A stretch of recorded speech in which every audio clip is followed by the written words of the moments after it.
Oke, selanjutnya kita akan masuk ke sesi firman.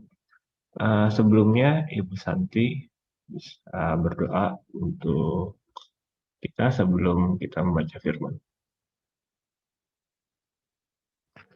Baik, mari kita berdoa. Bapa di sorga, kami siapkan hati kami untuk mendengarkan firman-Mu Tuhan. Firman yang keluar tidak pernah sia-sia, yang menjadikan rema dalam hidup kami sehari-hari. Urapi hamba-Mu, Pastor Pauzang, berikan hikmat untuk cakap mengajari kami Tuhan, dan berkati kami semua yang mendengarkan firman-Mu pagi hari ini. Semua disembuhkan, dipulihkan di dalam nama Tuhan Yesus. Haleluya. Amin. Amin. Terima kasih, Ibu Santi. Untuk ayat bacaan kita pada pagi hari ini terambil dari 1 Tawarik 15 ayat yang pertama sampai dengan 29. Nanti Ibu Nerliana akan membacakan untuk ayat ini, dan dari 1 Korintus 1 ayat 1 sampai dengan 31. Nanti minta tolong untuk Ibu Sarma yang akan membacakan. Oke, dipersilakan Bu Nerliana. Baik, terima kasih Pak Abraham. Salam Pak Abraham. Salam Pastor Paul, Bu Ana, Wesley. Salam Bapak Ibu semua yang ada di Zoom dan di YouTube. Dan salam untuk saudara kami yang nonton kembali siaran kita ini. Puji Tuhan, kembali kita membaca firman Tuhan dari kitab 1 Tawarik 15 ayat 1 sampai 29. Demikian firman Tuhan. Daud membuat bagi dirinya gedung-gedung di kota Daud. Lalu ia menyiapkan tempat bagi tabut Allah dan membentangkan kemah untuk itu. Ketika itu berkatalah Daud, janganlah ada yang mengangkat tabut Allah selain dari orang Lewi, sebab merekalah yang dipilih Tuhan untuk mengangkat tabut Tuhan dan untuk menyelenggarakannya sampai selama-lamanya. Kemudian Daud mengumpulkan segenap Israel ke Yerusalem untuk mengangkat tabut Tuhan ke tempat yang telah disiapkannya untuk itu. Daud mengumpulkan Bani Harun dan orang Lewi. Dari Bani Kehat, Uriel, seorang pemimpin, dan saudara-saudara sepuaknya 120 orang. Dari Bani Merari, Asaya, seorang pemimpin, dan saudara-saudara sepuaknya 220 orang. Dari Bani Gerson, Yoel, seorang pemimpin, dan saudara-saudara sepuaknya 130 orang. Dari Bani Elsafan, Semaya, seorang pemimpin, dan saudara-saudara sepuaknya 200 orang. Dari Bani Hebron, Eliel, seorang pemimpin, dan saudara-saudara sepuaknya 80 orang. Dari Bani Uziel, Aminadab, seorang pemimpin, dan saudara-saudara sepuaknya 112 orang.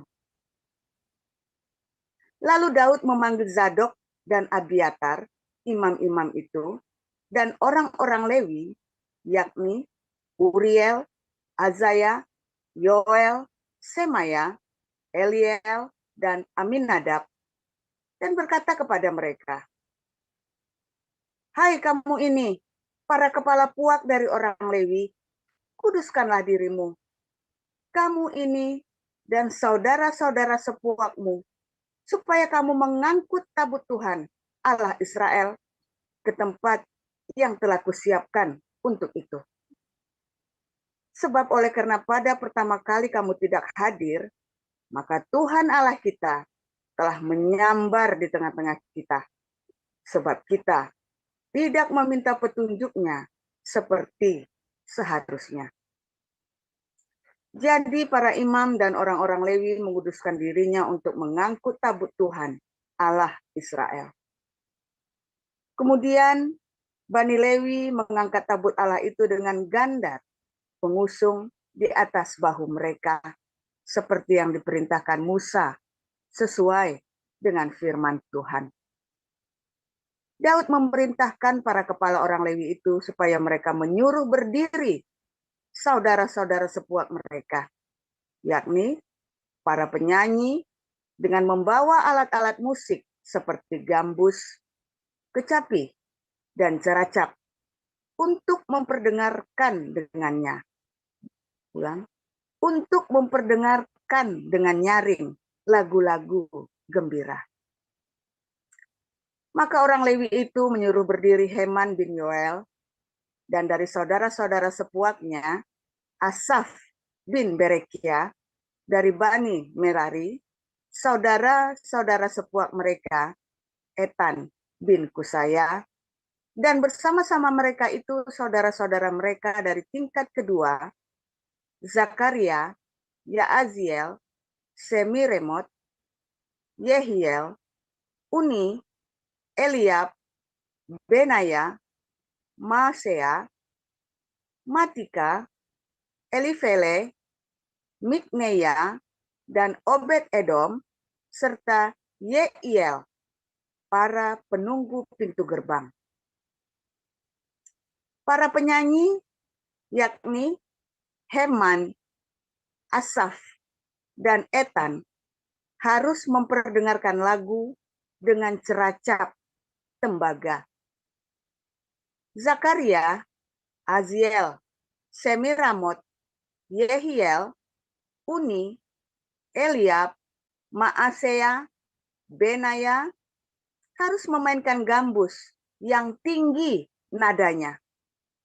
Sedang Matica, Elifele, Mikneya, Obed Edom, Yeiel, dan Azazia harus memainkan kecapi yang 8 nada lebih rendah tingkatnya untuk mengiringi nyanyian.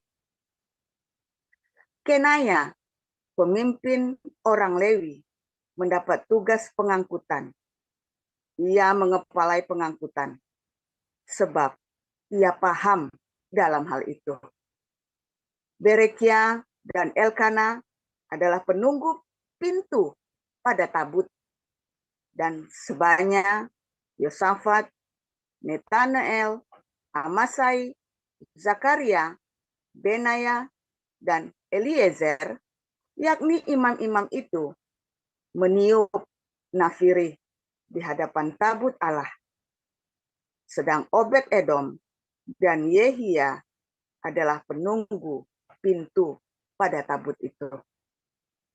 Maka Daud dan para tua-tua Israel dan para pemimpin pasukan 1000 pergi untuk mengangkut tabut perjanjian Tuhan itu dari rumah Obed Edom dengan sukacita. Dan oleh karena Allah menolong orang Lewi yang mengangkat tabut perjanjian Tuhan itu, maka dipersembahkanlah 7 ekor lembu jantan dan 7 ekor domba jantan. Daud memakai jubah dari kain lenan halus. Juga segala orang Lewi yang mengangkat tabut itu, dan para penyanyi, dan Kenanya yang mengepalai pengangkutan, dan para penyanyi. Daud juga memakai baju efod dari kain lenan. Seluruh orang Israel mengangkut tabut perjanjian Tuhan itu dengan diiringi sorak dan bunyi sangkakala, nafiri, dan ceracap, sambil memperdengarkan permainan gambus dan kecapi. Ketika tabut perjanjian Tuhan itu sampai ke kota Daud, maka Mikal, anak perempuan Saul, menjenguk dari jendela, lalu melihat Raja Daud melompat-lompat dan menari-nari. Sebab itu, ia memandang rendah Daud dalam hatinya. Demikian.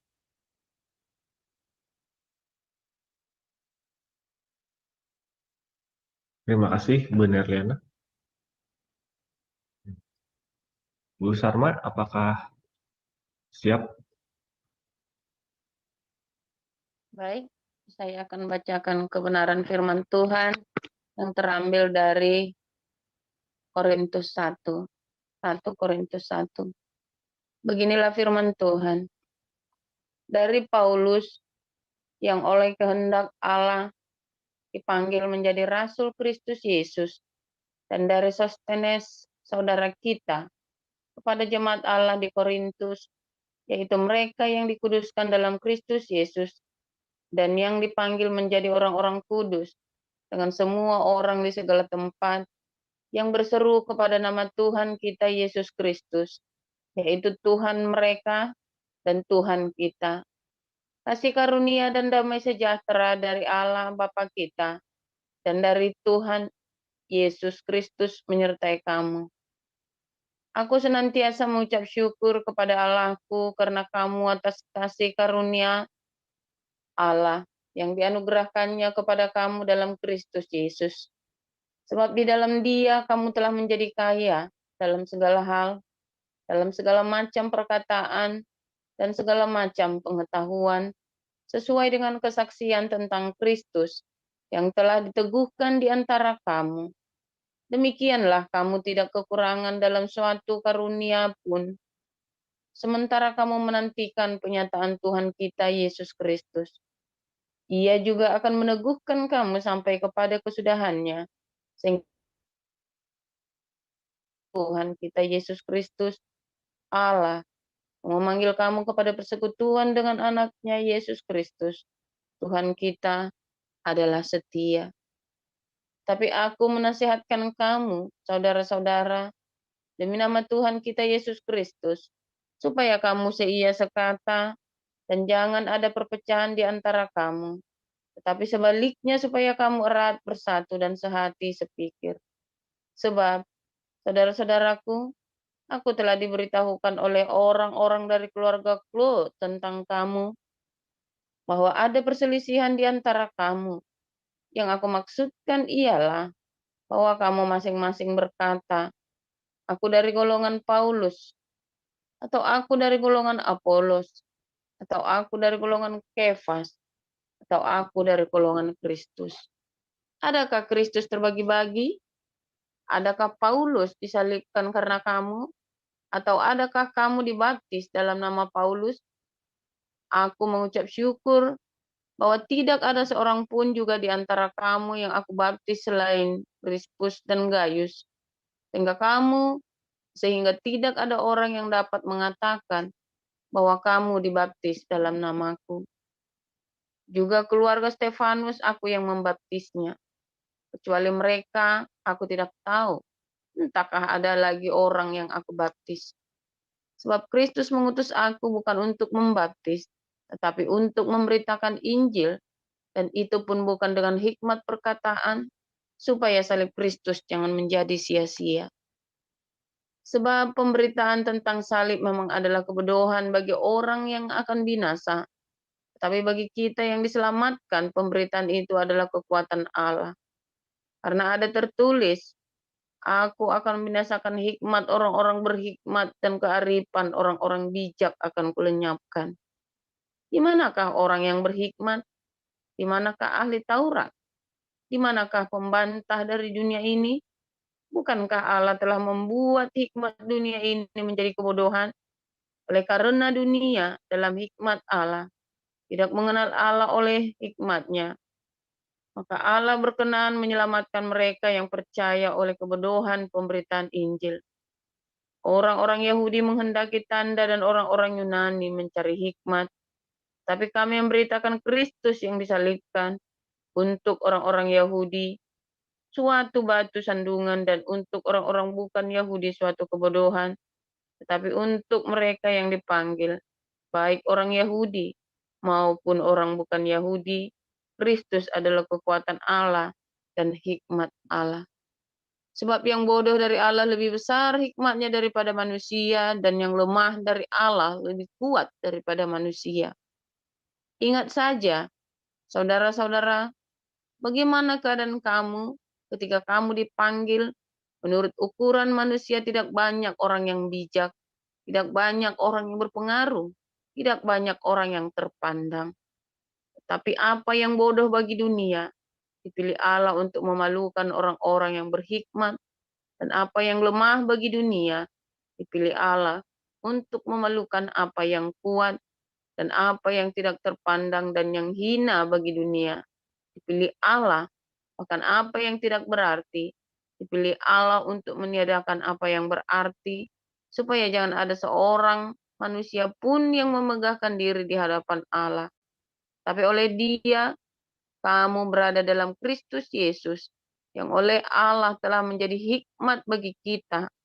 Ia membenarkan dan menguduskan dan menebus kita. Karena itu, seperti ada tertulis, barang siapa yang bermegah, hendaklah ia bermegah di dalam Tuhan. Demikian.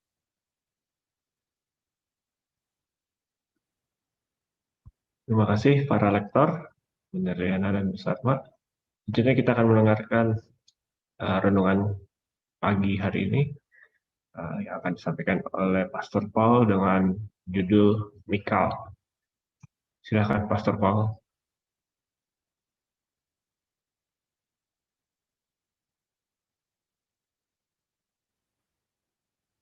Suaranya nggak ada, Pak.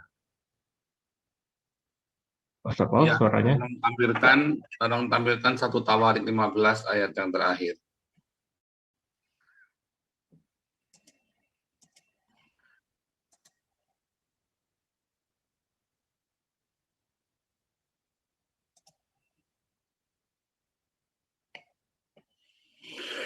Ya, nah ini penting saudara ya. Ketika tabut perjanjian Tuhan itu sampai ke kota Daud, maka Mikal, anak perempuan Saul, menjenguk dari jendela. Lalu melihat Raja Daud melompat-lompat dan menari-nari, sebab itu ia memandang rendah Daud dalam hatinya. Saudara, ini sangat menarik sekali saudara ya. Nanti kalau Anda baca di Samuel ya, dalam kitab 2 Samuel, Mikal itu nanti nggak punya anak ya. Gara-gara memandang rendah Daud ketika menari-nari, melompat-lompat untuk Tuhan. Ya. Nah, sehingga Mikal ditutup kandungannya oleh Tuhan. Waduh, luar biasa saudara. Nah, sangat menarik sekali ya. Menariknya adalah kok cuma gitu saja ya. Orang kalau zaman itu saudara, zaman perjanjian lama, kalau orang perempuan nggak punya anak, itu tuh aib ya bagi orang-orang Israel dan kemudian orang Yahudi apalagi kalau nggak punya anak itu aib. Nah, karena orang Yahudi itu wajib menikah ya, satu karena natural libido, kebutuhan ini ya, libido manusia, seksnya memang, tetapi yang lebih penting adalah karena harus punya anak. Mengapa? Karena orang Yahudi jumlahnya sedikit, orang Israel zamannya Abraham, Ishak, Yakub cuma dikit. Jadi kalau nggak punya anak itu hal yang sesuatu yang wah luar biasa, bencana besar saudara ya, bencana besar sampai nggak punya anak. Nah, itu wajib menikah ya. Elisa itu menikah saudara ya. Elia dan Elisa itu menikah walaupun tidak tertulis di Alkitab, tetapi mereka pasti menikah ya di dalam tradisi itu karena sudah aturannya menikah ya. Paulus gimana? Paulus pasti menikah saudara. Kalau Paulus memang seorang Farisi yang baik, dia pasti menikah. Nanti kalau ada ayat yang lain itu nanti ceritanya lain lagi saudara ya. Ada pemahaman penerjemahan yang banyak sekali, penerjemahan yang kurang tepat memang ya, karena dipaksakan dengan dogma ya. Nah, kalau Yesus tidak menikah, belum. Kalau Yesusnya masih hidup sampai umur berikutnya, ya pasti menikah, pasti akan menikah. Tetapi karena dia di dalam proses namanya itu Talmidik ya, Torah, maka Yesus tidak menikah sampai selesai tuntas. tuntas itu bisa 6 tahun, 12 tahun, 18 tahun, atau 24 tahun, saudara ya. Makanya ikut kelas evangelis ya, nanti saudara ngerti mengapa. Nah, ditutupnya kandungan ini adalah sesuatu hal, artinya apa? Tidak berbuah. Nah, kalau kita kan memahami perjanjian lama kan secara metafora, makna kias, tidak berbuah, saudara. Cuman begitu aja kok jadi, iya, itu masalah besar, saudara ya. Masalah besar. Mikal anaknya Saul. Saul ya adalah seorang kaya ya. Dari keluarga kaya dia, bapaknya itu orang kaya, saudara Saul ini. Dan Saul ini adalah orang yang terpandang, keluarganya itu di keluarga Benyamin yang terpandang, saudara ya. Nah, sementara Daud juga sebetulnya dari keluarga terpandang ya, karena Isai itu adalah seorang Sanhedrin ya, seorang pimpinan Sanhedrin. Tetapi Daud dibuang, saudara ya, dibuang karena waktu lahir warnanya merah. Dia dianggap bukan anak bapaknya, anak haram. Dibuang dia sampai usia 17 tahun, nggak diakui anak, saudara ya. Nggak diakui anak. Di padang pengembalaan suruh tarung sama serigala, sama singa, sama beruang. Sehingga Daud hidup hanya dengan domba-domba, hanya dengan ternaknya. Daud terbiasa dengan sendirian dan bermain musik. Jadi, buat dia melompat-lompat dan menari-nari, masa bodoh dia ya. Yang penting dia suka, dan dia melakukannya itu untuk yang Tuhan yang membuat dia menjadi raja Israel. Dia lakukan, saudara. Kalau di Samuel itu bilang, yang memberikan tahta ayahmu kepadaku, Tuhan yang memberikan tahta ayahmu kepadaku. Wah, sakti sekali ya, saudara ya. Dia akan lakukan apapun. Nah, kita ingat juga ya, saudara ya, bagaimana Musa gara-gara dia marah, dia pukul 3 kali itu batu karang. Ya. Nggak boleh masuk tanah Kanaan, saudara. Nggak boleh masuk tanah Kanaan. Hal-hal yang sepele, saudara ya. Hal-hal yang kelihatannya sepele, tetapi itu fatal akibatnya. Nah, kita juga sama, saudara ya, di dalam kehidupan kita. Ada level kerohanian, saudara ya. Bukan level iman, bukan level kerohanian yang saya masukkan seperti orang kelas 1, kelas 2, bukan, saudara ya. Tapi setiap orang sama Tuhan, dia punya hubungan yang semakin mendalam, makin mendalam. Saya tidak cerita tentang level iman ya, karena iman itu bisa sekonyong-konyong hilang, saudara ya.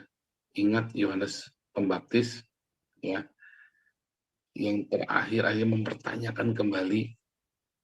Di awal begitu gegap gempita, tetapi di akhir hidupnya dia mempertanyakan kembali. Artinya Tuhan Yesus sendiri pun juga selalu mengingatkan kepada kita, saudara. Ya, bisa sekonyong-konyong iman itu dihajar, saudara. Jadi jangan berkata bahwa iman itu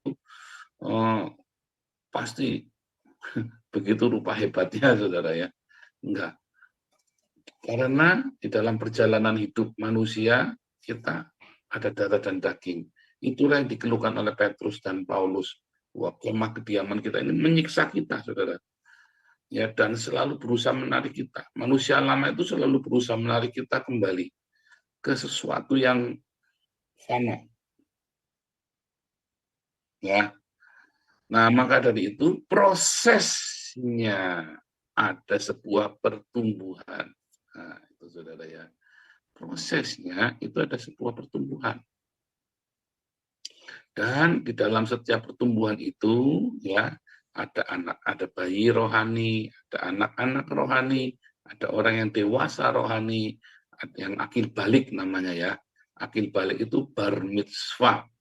Usia 13 tahun. Besok saya itu wajib menghadiri bar mitzvah dari profesor saya karena untuk melihat prosesinya bar mitzwa itu seperti apa.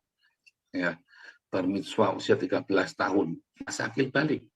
Ya, kalau kita baca di surat Galatia, masa akil balik. Ya, Galatia 4 ya, misalnya Galatia 4. Masa akil balik. Begitu Anda bar mitzwa, artinya Anda sudah siap untuk hidup di dalam hukum Taurat. Dan Anda kalau berduaan sama perempuan, ya, telanjang begitu kan, Anda bisa dirajam pakai batu, saudara. Kalau sudah usia 13 tahun. Ya. Dan kalau sudah usia 13 tahun, tiba-tiba Anda musuhan sama orang, terus orang ini bawa masa, dia bilang, ini anak moreh. Matius 5 itu ya. Ini anak kafir. Salah ya, itu terjemahnya salah. Yang benar adalah raka, bebal, dan moreh. Moreh itu artinya tidak berbakti sama orang tua. Ya, itu ada di dalam Talmud ya, di dalam Talmud begitu bilang kamu moreh, itu bisa dihakimi bisa dirajam pakai batu tanpa perlu disidang dan tanpa harus ada 2-3 orang saksi, nggak perlu. Kalau bunuh orang harus ada 2-3 orang saksi sudah kalau mau hukum mati. Tapi kalau bilang moreh, kamu anak durhaka sama orang tua, bukan kafir saudara ya, bukan kafir. Itu salah itu terjemahannya. Tapi moreh, bebal dan moreh ya. Kamu bilang moreh itu bisa dirajam pakai batu, nanti ibunya kan panik dia kan. Dia bisa mohon-mohon sama masa itu, jangan ampuni. Kalau masanya baik ya dikasih lolos, kalau masanya nggak baik nggak kasih lolos. Tapi kalau dakil balik itu begitu saudara, serem ya. Kalau dakil balik itu. Jadi orang Yahudi kalau udah bilang dakil balik, iya seneng, tapi ya serem saudara. Karena usia 13 tahun tahu apa anak-anak ini. Tapi itu yang terjadi. Anda dan saya juga sama saudara. Ketika kita sudah siap masuk, dipenuhi Roh Kudus, penuh, artinya itu akil balik saudara. Akil balik. Sesuatu yang kelihatannya nggak apa-apa. Saya cuma ngedemek susunya orang, Pak.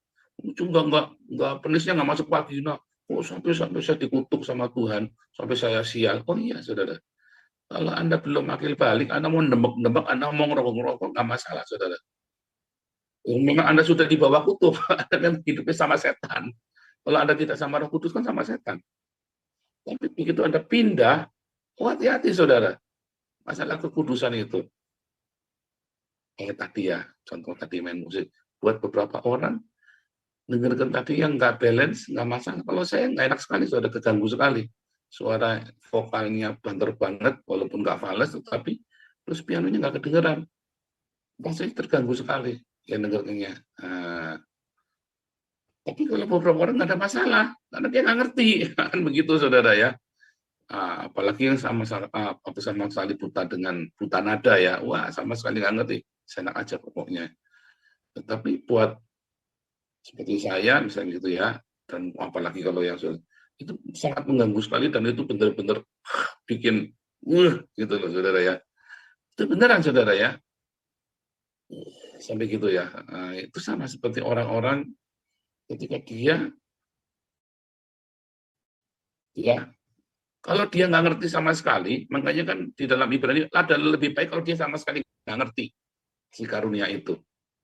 Adalah lebih baik kalau dia sama sekali nggak ngerti kasih karunia itu. Begitu dia ngerti dan dia hidup di dalamnya, kalau dia mau coba-coba, waduh lebih baik kamu nggak ngerti sama sekali. Tahu gitu nggak tak kasih tahu. Bahasanya kan gitu saudara. Tahu gitu nggak tak kasih tahu. Tetapi sebenarnya kalau Anda hidup di dalam nikmatnya bersama Roh Kudus, wah itu luar biasa sekali, saudara. Hidup bersama nikmatnya Roh Kudus itu, bayangin Anda pegang kotoran pun jadi emas kok. Ya, pegang apa saja jadi baik kok, saudara. Ya, ada pengurapan Tuhan, ada penyertaan Tuhan, ada perkenanan Tuhan, sehingga orang-orang juga menaruh perkenanan kepadamu, saudara. Musuh pun didamaikan. Tetapi itu konsekuensi. Itu konsekuensi dari kita hidup bersama dengan Roh Kudus, hidup bersama Roh Kudus. Orang tetanggamu boleh nemek-nemek, teman kantormu boleh nemek-nemek susunya orang lain segala macam. Ya, Anda jangan ikut-ikut, saudara. Dia memang hidup di dalam kutub, dia hidup di dalam segala tadi ya, dengan onak duri, peluh keringat, bahkan berdarah-darah, banting tulang kepala jadi kaki-kaki. Siapa di sini yang masih kepala jadi kaki-kaki jadi kepala kalau kerja saudara? Karena Anda belum hidup bersama Roh Kudus. Sini saudara ya, kalau saudara hidup bersama Roh Kudus, Anda tetap bekerja, Anda tetap berpeluh keringat, karena itu sudah takdir. Tetapi yang Anda kerjakan akan berbuah lebat. Tetapi ingat, Anda bisa berbuah karena Roh Kudus yang membuat itu berbuah. Begitu Anda langgar perjanjian itu, Anda demak-demak atau Anda pikiran yang jorok atau Anda itu ya, itu akan dirampas semua sama iblis, saudara. Akan dirampas semua, saudara, dirampok semua. Ya. Nah, masalahnya pengenalan kita ya buat orang-orang dunia. Nah, ini godaannya, saudara. Ketika Anda ya, saya pergi nih ya, saya pergi. Ini kisah nyata ya, saya pergi sama orang. Terus saya kan nggak suka main perempuan, saudara ya.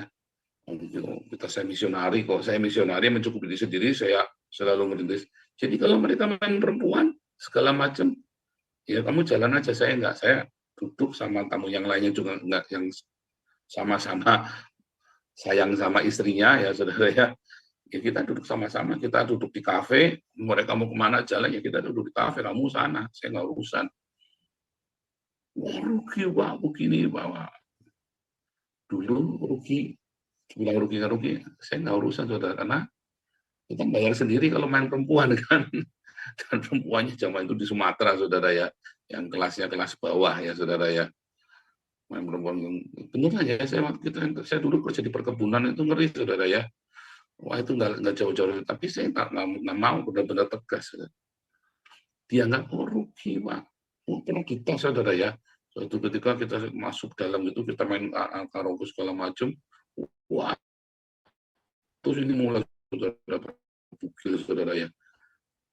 Terus mulai rayu-rayu. Saya memang karena kita hidup benar ya, di lurus benar kita ya.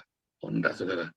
Wah rugi pak, itu yang paling itu padahal yang populer pak di sini pak. Ya mau populer mau apa? Ya. Buat mereka rugi saudara.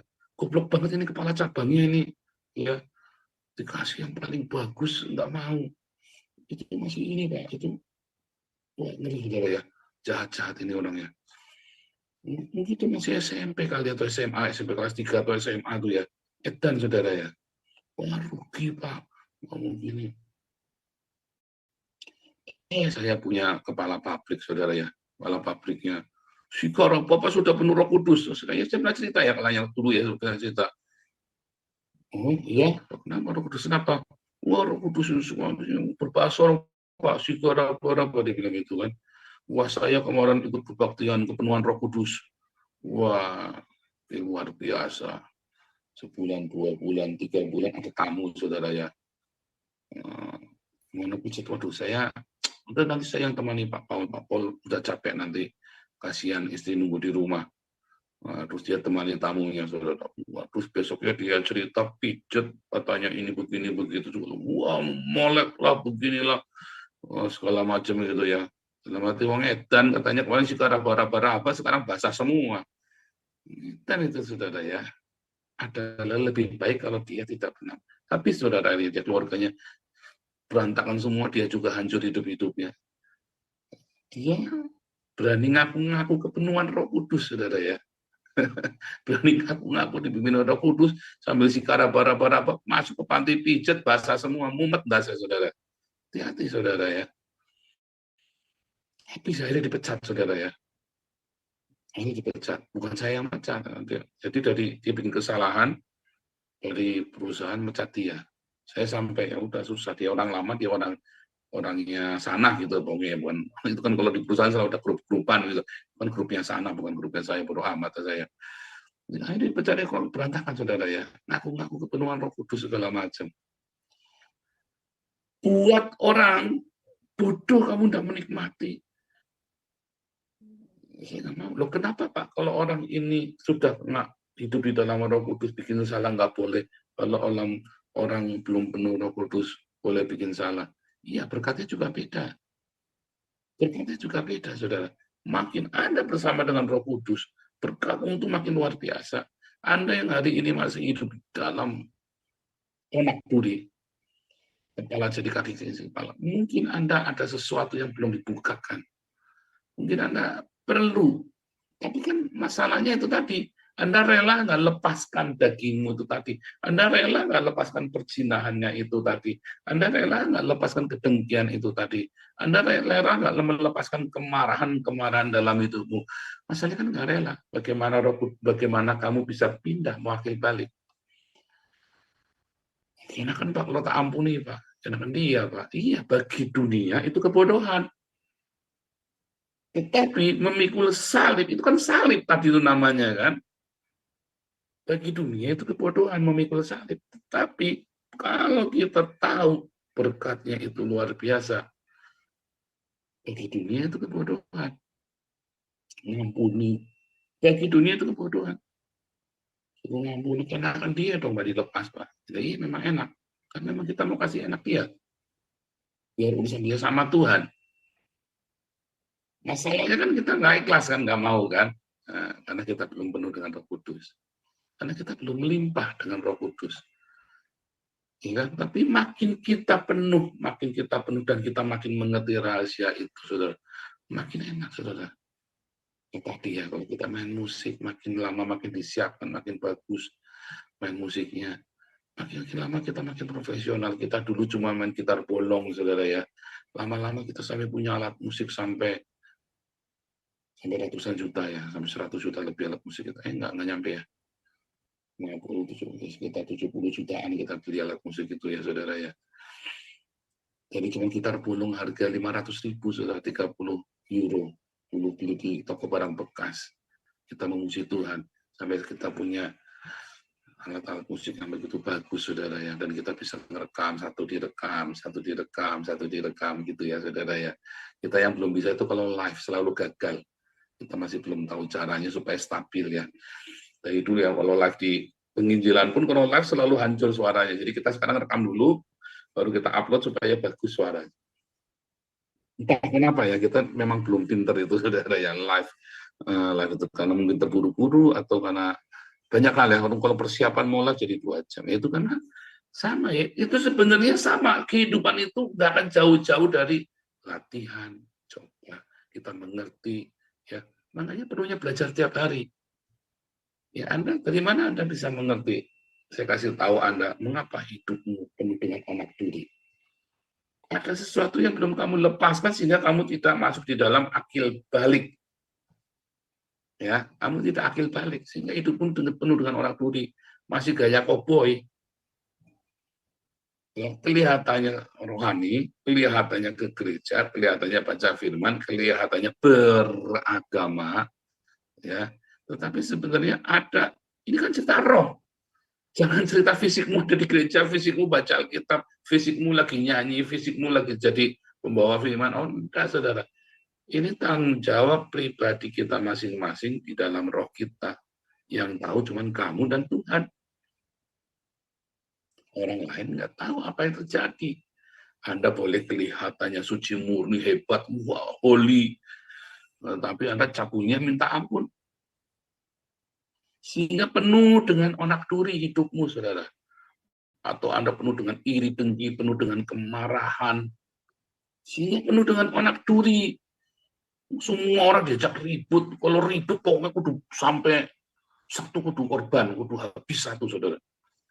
Kok kenapa kalau ribut kudu sampai begitu ya? Saya tuh biar ribut sama Muri Wali itu ya. Begitu rupanya ya, kita mah duduk bareng aja, saudara ya. Itu namanya dewasa. Dia dewasa, saya dewasa. Kenapa kita bisa duduk bareng? Ya. Tapi orang yang ya, ribut sampai di bawah, kalau salah satu dari kita kudu putus, kudu habis. Kenapa harus begitu ya kalau ribut sama orang?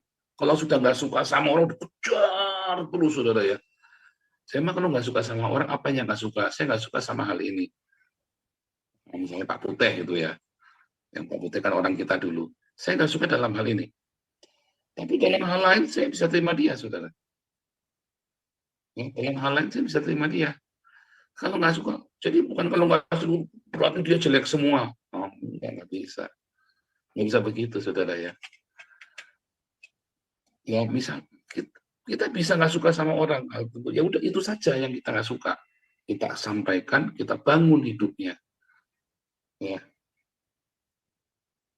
empat mata. Ya, pertama tegur empat mata. Itu ada di dalam Talmud ya, tradisi Yahudi juga. Tegur empat mata, saudara. Itu yang kita suka. Kalau itu merugikan kita semua, ya kita bawa ada saksi, 2-3 orang saksi untuk kasih tahu dia. Karena itu merugikan kita semua.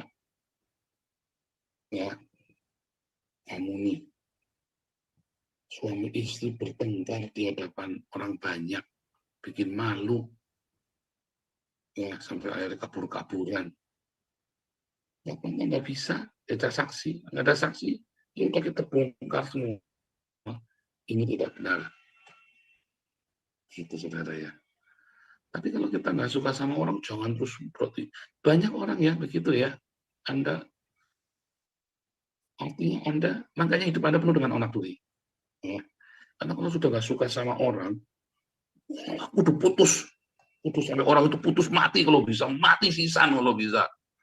Iya kan? Hidup Anda penuh dengan onak duri. Kalau kita nggak suka sama orang, apa yang kita nggak suka, itu saja kita beresin sama dia. Kalau dia nggak mau beresin, kita bawa. Ya, nggak usah sampai berarti tidak ada kesempatan buat dia buat bertobat. Jangan, saudara. Kalau Anda nggak suka sama orang, itu salah satu mengapa hidup Anda penuh dengan masih ada onak duri bahkan. Mungkin Anda sudah yang ini luput, tapi itu tadi ya, ada pertumbuhan. Bar mitzvah itu ya dari Anda pertama dari bayi rohani, anak-anak rohani, lalu akil balik. Lalu di dalam akil balik itu Anda butuh pendewasaan, proses pendewasaan sampai Anda siap menjadi mempelai. Yaitu apa? Melalui metanoia. Ya. Melalui metanoia.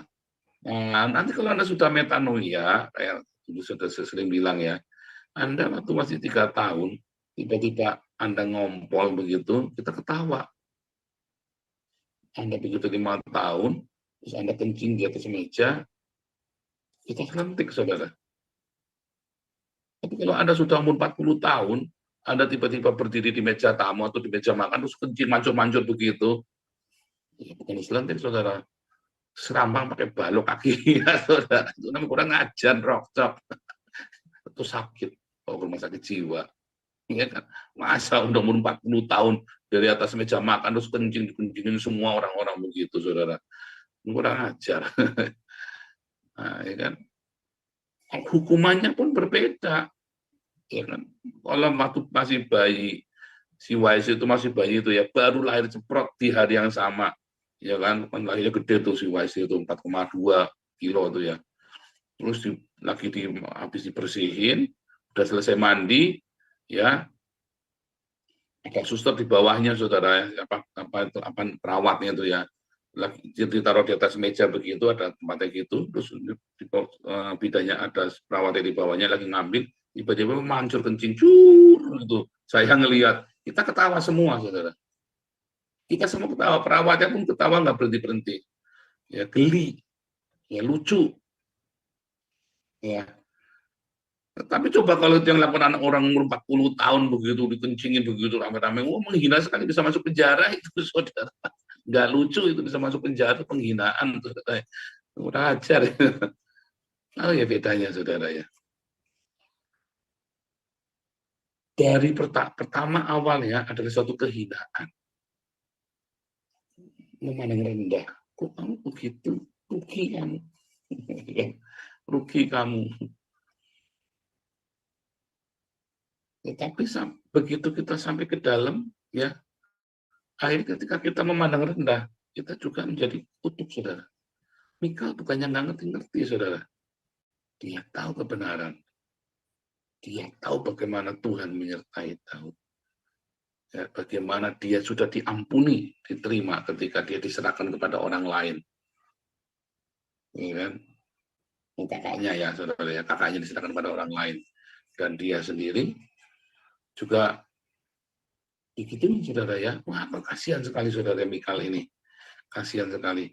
Mengapa bisa begitu saudara? Apakah pilihannya dia dari awal saudara? Iya, pilihan dia. Bukan nasib saudara. Pilihan dia. Setiap orang berhak memilih. Anda mau memandang rendah kasih karunia, ya. Kalau ada orang yang hidup, tadi yang kelihatannya demek-demek susu apa segala macam itu kan kasar tuh ya. Sekarang kita masuk di dalam rumah Tuhan saudara, sebentar ini jam berapa? Kasih ngomong. Aduh, yang saudara sedikit lagi ya, satu lagi.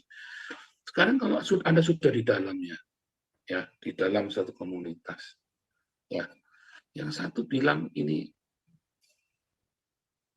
ya tentang bagaimana kita mempersembahkan yang terbaik di dalam, bagaimana kita jangan berintrik. Oh, rugi kita tidak berintrik. Hati-hati saudara ya. Mengapa ya Ananias dan Safira bisa mati di zamannya Petrus ketika dia membohongin, padahal kan uang-uangnya dia, tapi dia bohongin, bisa mati saudara langsung. Tetapi mengapa sekarang di gereja Betani, di tempatnya Pedi Pantofar, itu kan banyak yang bohong. Jangan bohong nyuri kolektor aja banyak saudara. Kenapa nggak mati? Karena ada level rohani yang berbeda. Ya, ada level kekudusan. Nah, susah, bukan namanya bukan level juga ya. Kekudusan itu bukan level, tetapi ada satu pertumbuhan iman yang berbeda. Di zaman Kisah Para Rasul itu begitu dahsyat, saudara. Ya, sehingga ada orang yang nggak benar bisa mati, saudara. Yang dia berani menghina komunitas kudus itu, saudara. Menghina Roh Kudus itu namanya, menghujat Roh Kudus itu, saudara. Mana Roh Kudus itu dinyatakan. Kenapa banyak orang yang begitu kurang ajar, tetapi dibiarkan oleh Tuhan? Ya karena bukan Tuhan membiarkan, karena memang komunitas itu juga mungkin komunitasnya juga masih kurang ajar juga. Ya, saat pendetaannya, saat ininya juga masih belum bagus, saudara.